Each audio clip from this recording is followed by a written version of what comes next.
नमस्कार दोस्तों, मैं हूं आपका दोस्त प्रदीप कुमार भांगड़े। आपका इस कार्यक्रम में स्वागत है, जिस कार्यक्रम का नाम है आपकी फरमाइश। दोस्तों, आप लोग की बहुत सी मेल आई है, उनमें से मैं एक जवाब दे रहा हूं। आज मैं आपको बताऊंगा भिक्षु फल। जी हाँ दोस्तों, इसे इंग्लिश में मोनक फ्रूट कहा जाता है। तो बहुत ही बढ़िया फल है। इसको खाने से कौन कौन सी बीमारियां ठीक होती है, किस प्रकार से लेना है, इस बारे में मैं आपको संपूर्ण जानकारी दूंगा। दोस्तों, अगर आप मेरे चैनल को पहली बार देख रहे हैं तो आपसे अनुरोध है कि आप इसे लाइक करें। वीडियो के नीचे एक रेड कलर का बटन है, आप उसे दबाकर सब्सक्राइब करें। बाजू में एक बेल है, उसे भी दबाएं ताकि मैं जो भी वीडियो डालूं वो सबसे पहले आप तक पहुंचे। दोस्तों, अगर आप मेरे चैनल को पहले ही सब्सक्राइब कर चुके हैं तो मैं आपका दिल से शुक्रिया अदा करता हूं, धन्यवाद करता हूं कि आप मेरे चैनल को ध्यान से सुन रहे हैं, देख रहे हैं। दोस्तों, अगर आपको ये वीडियो पसंद आए तो अपने दोस्तों में ज़रूर शेयर करें ताकि आपके दोस्त भी इस वीडियो से लाभ उठा सकें। दोस्तों, आज हम बात करेंगे मोनोको फ्रूट, जिसे हम साधु फल भी कहते हैं। हम सभी जो है साधु के बारे में तो जानते हैं, लेकिन साधु फल के बारे में बहुत ही कम लोग शायद जानते हो। तो आज मैं आपको बताऊंगा कि ये फल, इसमें कौन कौन से गुण होते हैं, किस तरह से लेना है। भिक्षु फल स्वीटनर सूखे फल से निकाले गए अर्क से बनाया जाता है। अर्क टेबल चीनी की तुलना में 150 से लेकर 250 गुना अधिक मीठे होते हैं। देखा दोस्तों, कितना मीठा फल होता है ये। 150 से लेकर 250 गुना अधिक मीठा होता है। इसमें 0 कैलोरी और होती है और ये रक्त शर्करा के स्तर को बढ़ने नहीं देता है। दोस्तों, अधिकांश गैर पोषक मिठाई गैस, सूजन या एलर्जी जैसे दुष्प्रभाव का कारण बन सकती है, और इक्वल और स्प्लेडो जैसी कुछ कृत्रिम मिठाई विवादास्पद है। भिक्षु फल मिठाई के मामले में कोई ज्ञात प्रभाव नहीं है। फूड एंड ड्रग्स एडमिनिस्ट्रेशन ने भिक्षु फल को गर्भवती महिला और बच्चों समेत आमतौर पर सभी के लिए सुरक्षित रूप से माना है। फिर भी क्योंकि भिक्षु फल बड़े पैमाने पर बाजार में अपेक्षाकृत दिखते हैं, दीर्घकालीन उपयोग के प्रभाव पर कोई वैज्ञानिक अध्ययन नहीं हुआ है। आइए दोस्तों, अब मैं आपको बता देता हूं कि इसे कितना खाना है, कब खाना है और कैसे खाना है, और कौन कौन सी बीमारियां ठीक होती हैं। मधुमेह के लिए बहुत ही सुरक्षित है। भिक्षु फल को प्राकृतिक यौगिक से मिठास मिलती है जो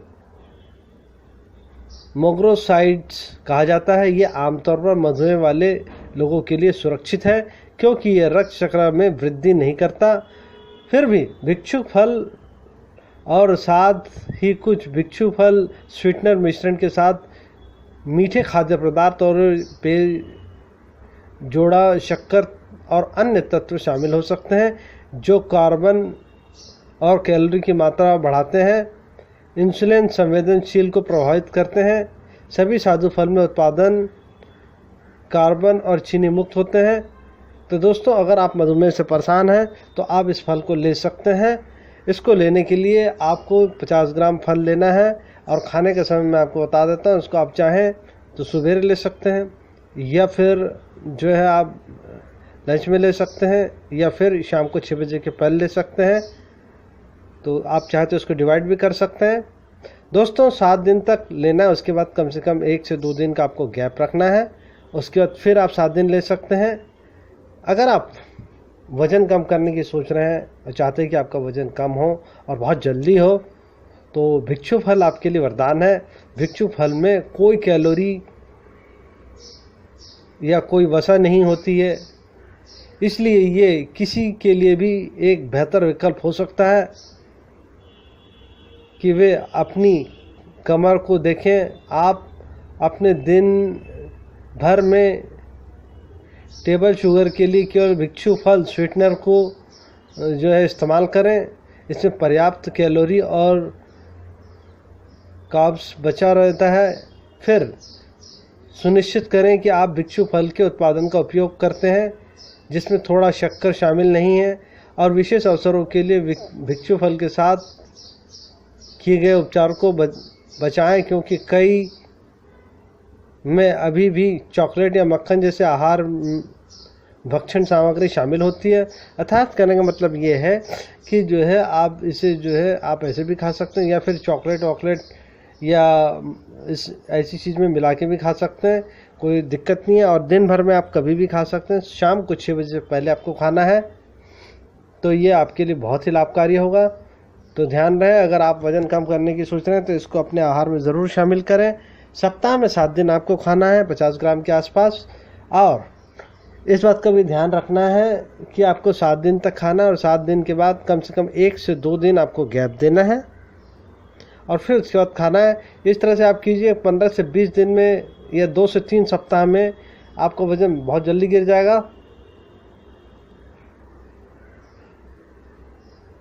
2011 के एक अध्ययन के अनुसार TCM का उत्पादन सर्दियों में गर्म पेय बनाने के लिए किया जाता है, जो गले की खराश को राहत देता है। अगर आपको गले में खराश है तो आप इसको ले सकते हैं।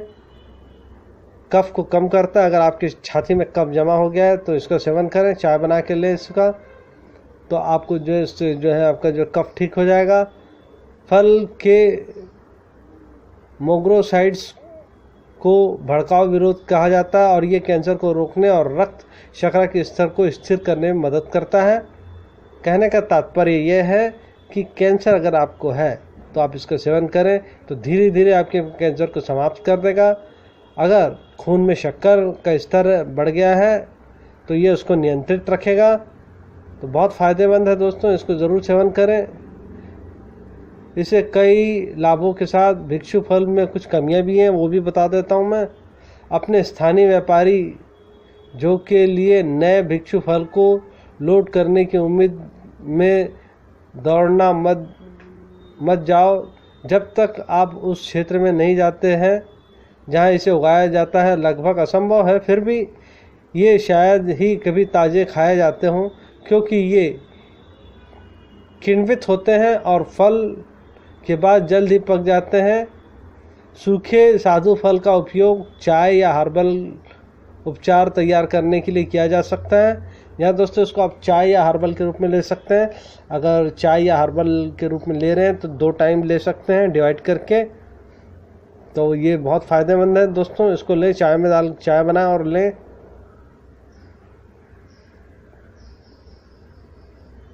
भिक्षु फल उगाने, काटने और सुखाने के लिए चुनौतीपूर्ण है। आयात और प्रक्रिया करना भी महंगा पड़ता है। ये भिक्षु फल स्वीटनर को अन्य गैर पोषक मिठास की तुलना में अधिक महंगा पड़ता है। ये भी क्योंकि अपने स्थानीय सुपरमार्केट अलमारियों पर कम भिक्षु फल स्वीटनर विकल्प है। इसके अलावा कुछ लोगों को भिक्षु फल के बाद से बंद कर दिया जाता है। फिर भी स्वाद सापेक्ष है। कई अन्य मिठास की तुलना में स्वाद को सुखद और कम कड़वा पाते हैं, विशेष रूप से कृत्रिम किए जैसे कि सैकरीन और एस्पार्टम। भिक्षु फल एलर्जी दुर्लभ है, लेकिन आपके द्वारा उपयोग किए जाने की किसी भी चीज़ से एलर्जी प्रक्रिया का खतरा है। भिक्षु फल करचुरबीटिस परिवार यानी लौकी परिवार से है। ये उसका एक सदस्य है जिसमें कद्दू, खीरा, खरबूजे शामिल है। यदि आप अन्य लौकी से एलर्जी है तो भिक्षु फल से भी आपको एलर्जी हो सकती है। ऐसे में आप जो है मोनोको फ्रूट यानी कि भिक्षु फल ना खाएं। क्या क्या एलर्जी हो सकती है वो मैं बता देता हूँ आपको। अगर आप इसको लेते हैं तो पित्त या दाना निकल सकता है, सांस लेने में दिक्कत हो सकती है, तीव्र या कमज़ोर नाड़ी हो सकती है, सिर चक्कर आ सकता है, सूजी हुई जीभ हो सकती है, पेट में दर्द या उल्टी हो सकती है, घबराहट हो सकती है। आप लोग कुछ भी मीठा करने के लिए भिक्षु फल मिठास का उपयोग कर सकते हैं। तो इसको आप जो है भिक्षु फल का इस्तेमाल आप किस में कर सकते हैं वो बता देता हूँ। कॉफ़ी बनाते हैं उसमें ले सकते हैं, क्योंकि मीठा होता है तो कॉफ़ी को मीठा करने का काम आ जाएगा। गर्म चाय आइस्ड चाय या नींबू पानी इसमें भी इस्तेमाल कर सकते हैं। सलाद ड्रेसिंग में भी कर सकते हैं, सॉस में भी कर सकते हैं, टटार, दही, दलिया या अन्य गर्म अनाज में कर सकते हैं। पके हुए माल में उपयोग करने के लिए भिक्षु फल मिठास, गर्मी, स्थिति और सुरक्षित है। कुछ ब्रांड जैसे the baker in the raw bakers bag मिठास में कटौती करने के लिए डेक्सट्रोज भी होता है। इन मिश्रणों को चीनी व्यंजन के कप के लिए प्रतिस्थापित किया जाता है। आपको ये देखने के लिए प्रयोग करने की आवश्यकता हो सकती है कि आप अपने स्वाद कलिकाओं को संतुष्ट करने के लिए अधिक या कम आवश्यकता या नहीं। आपको शुरू करने के लिए कुछ जो है मैं आपको ऐसी छोटी मोटी रेसिपी बता देता हूँ। अगर आप चाहें तो उसमें भी खा सकते हैं। गाजर का हलवा बना के उसमें डाल के खा सकते हैं। चॉकलेट ब्राउनी बनाए तो उसमें डाल के खा सकते हैं। शुगर फ्री कैरामेलाइज्ड बादाम बना सकते हैं। क्रीम पनीर ठंडा करके बना सकते हैं। तो ये सब चीज़ें आप बना सकते हैं इससे, साधु फल से, और आपको बहुत लाभ होगा। क्योंकि जो है आपको इसमें करना क्या है, इसमें आप जो भी फ्रूट खाते हैं, जो भी फल खाते हैं, उसमें मिठास के रूप में इसका इस्तेमाल करें, निश्चित फ़ायदा होगा। तो उम्मीद करता हूँ दोस्तों आपको जानकारी ज़रूर अच्छी लगी होगी। तो इसी के साथ अपने दोस्त प्रदीप कुमार बांगड़े को इस कार्यक्रम से जाने की इजाज़त दीजिए। नमस्कार, जय हिंद।